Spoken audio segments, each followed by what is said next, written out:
Hi, I am Dushyant Singh and I am a storyteller. मेरी life से जुड़ा जो सबसे बड़ा स्ट्रगल था वो यूं था कि मैं जिस परवरिश, जिस परिवेश और जिस परिवार से आ रहा हूँ, हमारे घर में ज़्यादा से ज़्यादा इंजीनियर्स और डॉक्टर्स ही हैं। तो आर्ट किसी ने ऑप्ट नहीं किया अपने रोजी रोटी के लिए। तो सबसे बड़ा स्ट्रगल तो यही था कि घर में लोगों को ये बताना और उन्हें एहसास दिलाना कि इसे भी एक जरिया बनाया जा सकता है अपनी रोजी रोटी का। तो यही था। और बाकी यार जो थोड़ी मोड़ी होता ही है ना कि आप अगर अपने सपनों को चेस कर रहे होते हो ना, तो उससे जुड़े हर पहलू आपके लिए बहुत स्पेशल होता है। तो उससे जुड़ा ये जो स्ट्रगल है ना, वो भी एडवेंचर जैसा लगने लगता है। तो it is all about that. तो हम छोटी छोटी चीज़ों को भी, छोटे छोटे माइलस्टोन को भी बहुत धूमधाम से सेलिब्रेट करते हैं। तो ऐसे स्ट्रगल तो है, बट उसमें फन भी है। Rejection is a necessary evil यार। मुझे मतलब ये बहुत अच्छे से याद है, पिन पॉइंट याद है कि कॉलेज के दौरान जब हम भी स्क्रिप्ट लेके अपने सीनियर्स के पास जाते थे ना कि भैया ये देखिए ये स्क्रिप्ट लिख के लाई है, तो वो बिना पढ़े ही पहला फर्स्ट ड्राफ्ट वो फाड़ देते थे हमारे मुंह पे और कहते थे फिर से लिख के ला। तो उस समय वो बहुत इरिटेटिंग सा लगता था, पर बाद में समझ में आया कि the key is to redraft redraft and redraft. क्योंकि हर एक बार जब आप एक कहानी में एक जब आप लिखते हो तो आपको उसके साथ एक कुछ नए एपिफेनीज जुड़े होते हैं जो हर बार उससे आपको मिलते हैं। तो यस, मुझे लगता है कि that is the key rejection is a necessary evil, जिससे आप बहुत कुछ सीखते हैं। ये तो काफी सब्जेक्टिव सा सवाल है।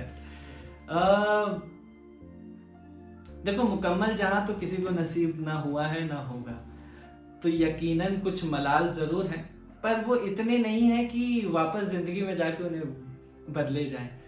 हाँ हाँ, कुछ लोग रहे हैं जो रूठ गए हैं, कुछ लोगों से दोस्ती करनी थी, कुछ लोगों को मनाना था, वो सब छूट सा गया है। पर यार ठीक है, मतलब अभी जैसी जिंदगी और जहाँ तक इस सफर में मैं जिस मुकाम पे हूँ, I am very much thankful. और मैं बहुत शुक्रगुजार हूँ आप सबका भी, और भगवान का, और हर उस एक शख्स का जिसने मुझ पे भरोसा किया उसका।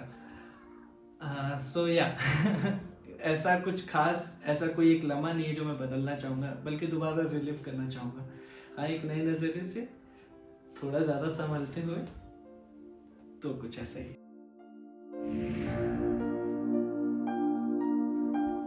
मुझे अच्छे से याद है कि मैं कॉलेज के सेकेंड ईयर में था और हमारे ना कॉलेज में थिएटर फेस्टिवल चल रहा था। तो और अपनी लाइफ का पहला नाटक देखा था मैंने, वो मोनो एक्ट प्ले। और उसे देखकर बस ये फीलिंग है ना, ये एक इमोशन आई कि जिंदगी में यार कुछ करूँ ना करूँ, ये तो जरूर करना है। क्योंकि थिएटर ना आपको एक अपॉर्चुनिटी देता है, ये आपको एक मौका देता है कि अपनी एक ही जिंदगी में, एक ही मंच में आप कई सारे किरदार निभा सकते हैं, एक ही कहानी में कई सारे किरदार निभा सकते हैं। तो ये काफी फैसिनेटिंग सा लगा मुझे। तो बस फिर उसके बाद आज कुछ 9 साल हो चुके हैं परफॉर्मिंग आर्ट से जुड़े हुए, और इसमें सब लिख चुका हूँ मैं लगभग। थिएटर्स लिखे हैं मैंने, नुक्कड़ लिखे हैं मैंने, कहानियाँ लिखी हैं, नज़्में लिखी हैं, गज़ल लिखी हैं। तो और इन सब में जो इन सब का, मैं क्या कहूँ, इन सब का जो दरीचा है ना, वो काफ़ी, उससे काफ़ी बिलोंगिंगनेस आती है, काफ़ी अच्छा लगता है मुझे वो। किताबें पढ़ता हूँ, ट्रैवलिंग से भी काफ़ी मदद मिलती थी आपको कहानियाँ खोजने में, पर अभी जैसा माहौल बाहर हुआ पड़ा है तो ट्रैवलिंग करना मुनासिब नहीं है। तो अभी किताबें पढ़ता हूँ, और जब भी कभी ऐसा लिखते वक्त कोई ब्लॉक सा आ जाता है, और या फिर कोई ऐसा थॉट्स आ जाता है जिससे उबर पाना काफ़ी मुश्किल होता है, तो बुक्स पढ़ने से काफ़ी हेल्प मिलती है। मेरी लाइफ का अभी तक का जो सबसे डिवाइन मोमेंट, जो सबसे मोस्ट चेरिश्ड मोमेंट रहा है, वो ये था कि मैं एक मंच पे मैं पीयूष मिश्रा साहब का इंटरव्यू ले रहा था। और मतलब हम एक ही मंच में, एक ही हवा में सांस ले रहे हैं, और हम दोनों के पैर एक ही ज़मीन पे थे। मेरे लिए वो एक फील, और उनसे रूबरू कर पाना कि मैं सवाल पूछ रहा हूँ, वो जवाब दे रहे हैं, क्योंकि मुझे उनकी लिखी हुई हर चीज़ काफ़ी पसंद है। तो वो एक गॉड लाइक फिगर से लगते हैं मुझे।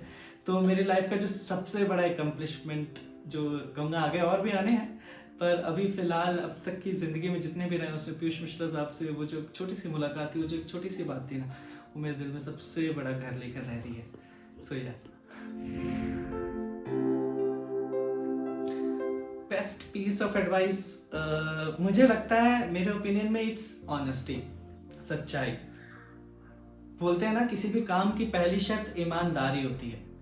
तो और अगर आप खुले दिल से खुद को एक्सेप्ट कर रहे हैं ना, जैसे भी अच्छे बुरे से हो, तो देखिएगा आपकी जिंदगी के आधे से ज्यादा पशुपेश, आधे से ज्यादा किम करते हुए विमुड़ वाले सिचुएशन सॉल्व से हो जाएंगे।